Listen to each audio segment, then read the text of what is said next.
প্রথমে আমরা অ্যাপসে ঢুকবো। অ্যাপসে ঢুকে টস গেট পাস, তারপরে হচ্ছে সিএনএফ লাইসেন্স নাম্বার 3342, এটাই আমাদের কমন আইডি। আসবে, আসার পরে গাড়ি নাম্বার দিবেন, চট্টগ্রাম মেট্রো বা ঢাকা মেট্রো যাই হোক।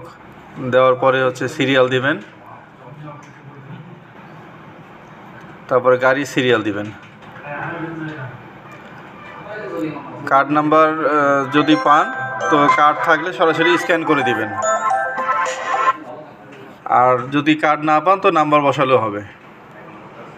হেল্পারেরটাও সেমভাবে হবে।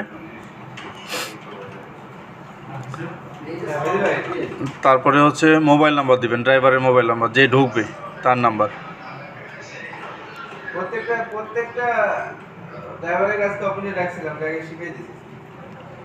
তারপর সোনালী পেতে যাবেন।